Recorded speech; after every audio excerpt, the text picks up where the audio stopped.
and the garlic starts to grow, but you don't want it sending shoots up through the ground, so you want it to grow a little bit, but not too much. So if you plant it too early, it'll really start to grow. And if you plant it too late, it won't grow enough. So you want it to grow just enough so that it...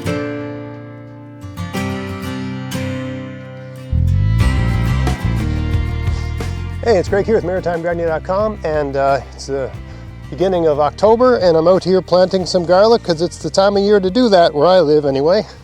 So I got a bed here. It's been sort of I was growing cucumbers here this past growing season. Now they're all done, so I just cleaned it up a little bit and leveled the ground out again with a rake very quickly. Didn't take long, and now it's time to plant these garlic. So I grow my own garlic and I save my own garlic for seed. And you'll notice these are all a really good size, right? It's probably a 3-incher. When you save your own garlic for seed, you want to save the biggest ones. Now I've made lots of videos. I mean, some of my regular viewers are like, "Really, Greg, another garlic video?" So I should explain why I'm making this video today. I've picked up so many. I've had such a good year this year that I've picked up a lot of subscribers, a lot of new viewers of the podcast, of the YouTube channel. And so, I don't know, probably my viewership doubled this year. So it's a lot of new people that would have started following the channel after the winter. So, I mean, some people will go back and, if I find a new channel I like, I just binge watch everything they've ever done.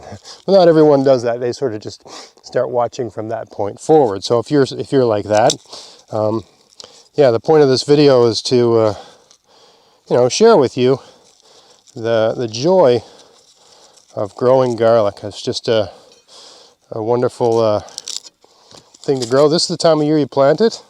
Around October. You can put it in the ground as late as November and as early as September. And of course all this depends on where you live, your growing conditions and so on. I mean, as a general rule of thumb, what I tend to gauge it by is whenever we get our first frost here, that's basically when I started thinking I better get my garlic in the ground. Because, you want your garlic to put out its roots, to root out and begin to grow, but not grow too much, right? You put it in the ground and it rains a few times in the fall and the garlic starts to grow, but you don't want it sending shoots up through the ground.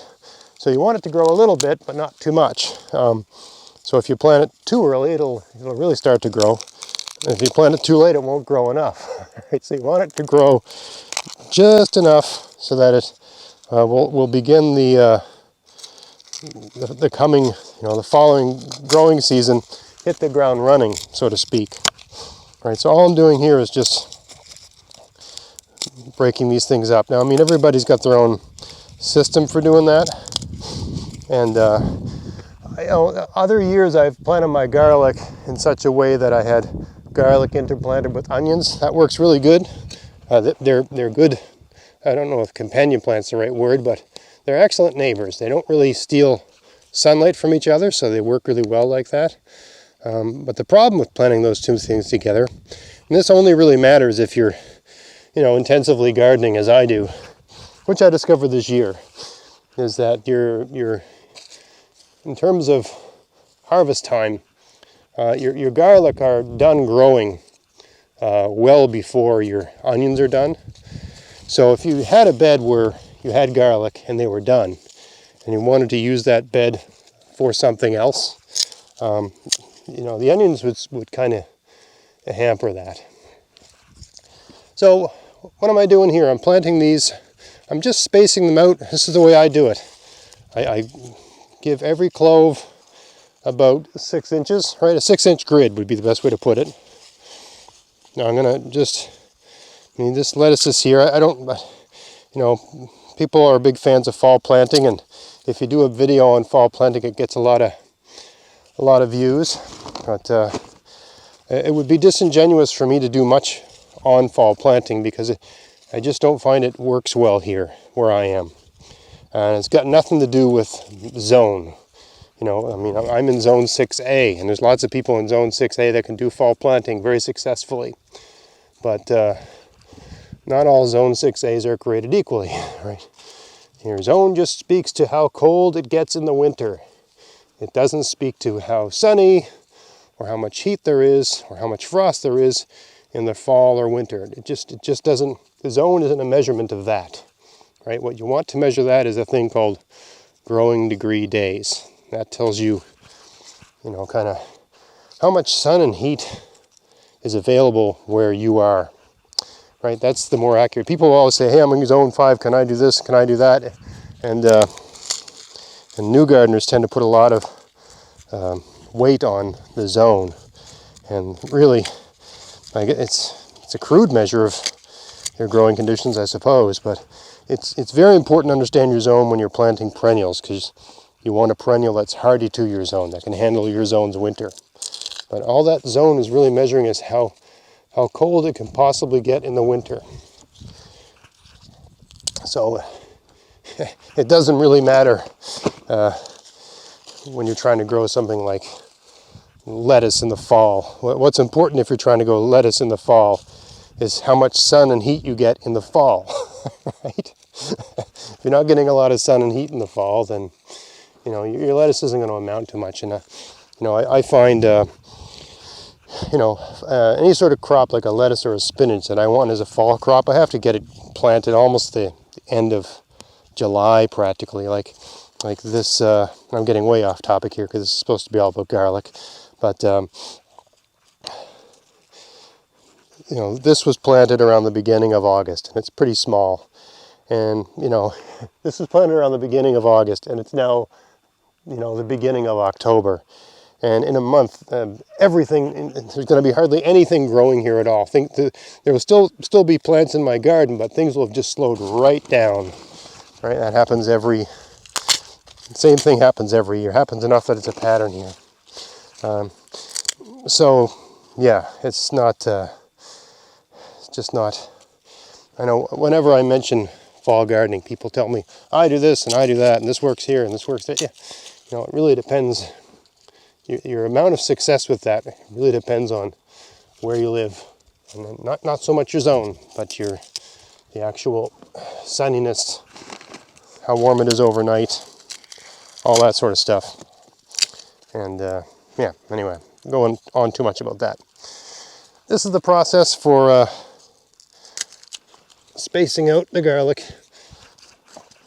If you, of course, if you're new to growing garlic, you don't have your own saved garlic seeds, right? You're gonna have to go buy it, and lots of people say they use grocery store garlic, and you can do that.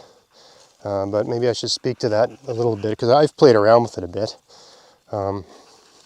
Number one, probably the most important thing is that whenever you do that, you run a risk of bringing some sort of pathogen into your soil. There are soil-borne, I don't know if it's a bacteria or a fungus or whatever, but there's a thing called white rot that garlic can get, and you get that in your soil and you're basically done being a garlic grower.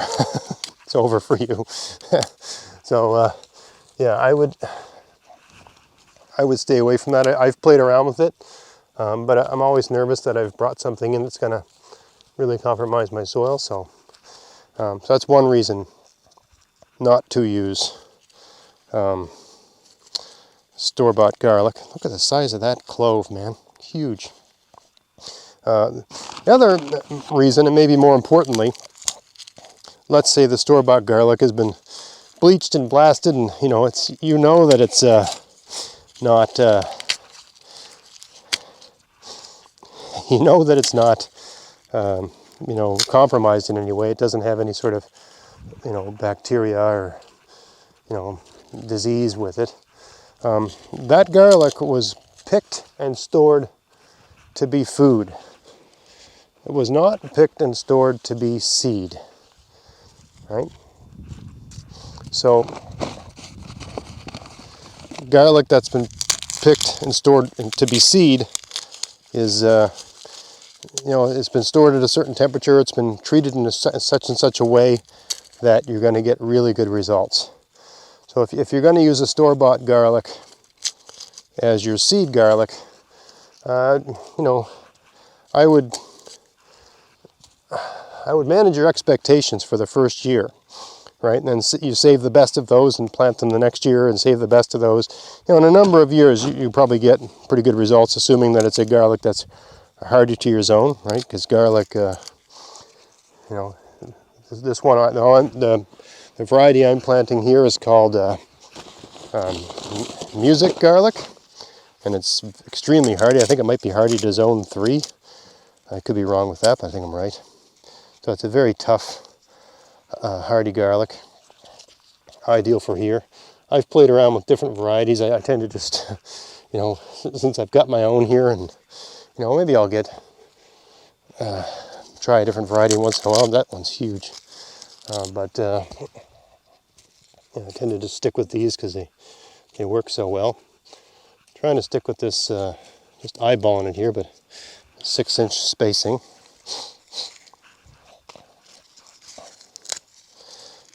But yeah, you might think it does. Seed garlic costs more than store-bought garlic, right? So you might want to use this store-bought garlic to just save money. And there's a logic there that I'm very sensitive to, being a bit of a cheapskate. But I think it's worth your while to just spend the money once. And then once you've got the garlic, you can save your own, and not really have to spend any money anymore. Like I didn't spend any money on garlic this year, right? This is all just my own stuff. And I got enough left for another bed like this. And how many garlic is this? 1, 2, 3, 4, 5, 6 by 1, 2, 3, 4, 5, 6, 7, 8, 9, 10, 11, 13, 14, 15. 6 by 15. So what is that? 90 garlic in this one bed, right? All right, so now I've got everything roughly positioned. And now I got to get everything in the ground, right? So, depending on, I like to loosen the soil up a little bit where I'm putting them in. You don't have to, but I like to do that. Let me bring the camera in a little bit closer to show you what I'm doing here. All right, so now that the advantage to spacing them out is that you don't have to, remember where they go. And every garlic gets a good space. So in terms of planting depth, as a general rule, so each of these garlic has a bottom and a top. And usually when you break them up, there's a bit of this hair, right, sticking at the top. Right, this is the top, but there's this little hair. So I like to have them so that is level with the soil, sort of thing, right? So you're planting each bulb about, almost like twice its height deep, sort of thing, right? So garlic's this high, right? So I want to plant it about that deep. But often it's the case I've got that little hair there to guide me. All right, so nothing too complicated. Sometimes, I've got different soils here. This soil here, very fertile. I mean, I had a great cucumber crop here, but it's a little less loose than other soils. So, yeah, I am using a tool to get in here. I could, it's loose enough that I could use my hands and plant, right? But yeah, it's just easier on the body to use. This is literally a digging tool, so it's just easier. I find it easier anyway. All right, I think I'll fast forward this so you can just see the whole process coming together.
All right, so that's all you got to do to get garlic going. Now that's all that's left to do is mulch this thing.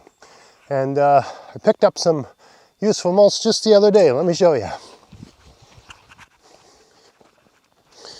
All right, so here I got some somebody's trash here. These look like trimmings off of some sort of perennial bush of some kind. If anybody knows what what this flower is, let me know. It looks like there's a billion seeds in there, but I don't know what it is. And you know, as a general rule, you know, there's a handful of things I recognize that I wouldn't use as a mulch in my garden. But you know, and perhaps some people might think this is a bit risky, but I tend to just throw stuff on there and see what happens. Sometimes you get weeds that you wish you didn't have. But as a general rule, if you mulch and keep your soil mulched and don't let it go bare, the weed seeds that are in your mulch won't germinate, or even if they do germinate, because your soil is mulched, it'll be relatively easy to pull the weed.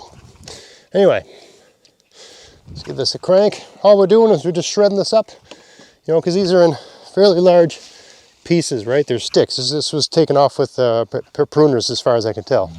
So,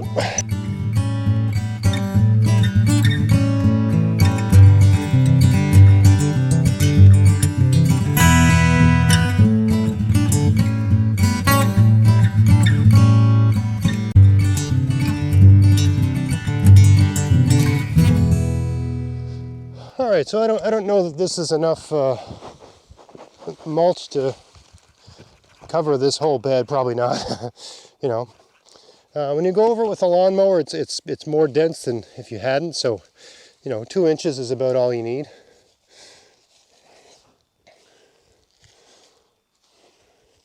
All right, so I have to pick up more of this. I have a commute to work, and unfortunately, I actually do have a job where there's no really good reason for it, but I have to go to and from work every day. We're not we did the work from home thing, you know, right up until, from March until July, and then they told us to come back and work in our cubicles. You know, it's not like I'm working in a factory making cars. I just sit at a desk and type. So it is something I could do from home, but anyway. So the bright side is that I can pick up stuff like this as I'm going to and from work. So I need about, you know, that was an entire leaf bag worth of stuff, and it did about a third. So I need 2 more leaf bags worth of material to properly mulch this bed. This is all the work I have to do here, you know, until next year, right? That's the great thing about growing garlic. So here I've got a bed, you know, some night this week I'll finish the mulching. I just don't have any, you know, I got a little bit of things around the yard here. I might gather those up today, but, you know, for the most part, I don't really have any more mulching material, so I need to gather more. But I'll get the rest of this mulch. You know, it didn't take long to prep and plant this garlic. It's not going to take long to finish mulching it. And then I will not do anything here in this garden till around this time next year, right? Or even the following year, because there's nothing left to do. Once you've got this mulched, you don't water it, you don't fertilize it, you don't do anything, you just wait. You know, sometime in April or May, the garlic will start to grow, In June, July, you'll get the garlic scapes, or maybe even May, depending on where you live. These kind of flower-looking things that come out of the main plant. You cut those off and you can eat them, or turn them into pesto, or pickle them, or whatever you want. Use them in stir fries. And then sometime in August, for me anyway, you pull the garlic out, and you know, you can use the bed for something else if you've got enough season left. But yeah, if you are not planting garlic and you've got the space, right? And you know, especially if you're the type, I mean, if you really value good organic garlic, it's very expensive to buy in the store. So it makes sense to grow your own. You know, dedicate a couple beds to it. If you're anything like me, you'll find yourself growing 250 garlic every year in no time flat. That's what I grow. And there's probably a good argument for me to grow even more. Right? There's no amount that seems to be enough. I think last year we used up all our garlic by March, I think, somewhere around there. So, you know, you want to have enough. If you don't want to buy garlic, you have to have enough garlic to hold you over until your garlic scapes start appearing. Once the garlic scapes start appearing, I'm going like this because they grow like that. You can use those as garlic. They have a garlic flavor, right? You can pretty much just use those until your actual garlic, you know, the bulbs, the heads are ready to be harvested. So anyway, I hope you found that interesting. Just one more video on garlic, a little more talking about that. If you're new to gardening, if this was your first year gardening, and you're trying to think what you should be doing right now, you should be getting all of your beds ready for next year, and you should be planting garlic. Right? Very low maintenance, easy to plant, you know, easy to grow. As long as you got, you know, even if the soil isn't that fertile, by virtue of putting this, and this mulch's got a lot of green on it, right? By virtue of putting this mulch on, the soil is going to be more fertile, right? Because all the stuff's going to break down. The various organisms that are in the soil are going to work on this and deposit. You know, it's going to go in some sort of insect, or there's all kinds of organisms in this soil, and all the stuff that I just put on top of it's going to go in those organisms and out of those organisms in one way or another, and it's going to be here, right? And it's going to be there and available for the garlic to take up and turn into delicious garlic. So yeah, I hope you found that video interesting. If you did, please like, share, subscribe. Check out my podcast, maritimegardening.com, and until next time, get out there, get at it, have fun in your garden. Thanks for watching.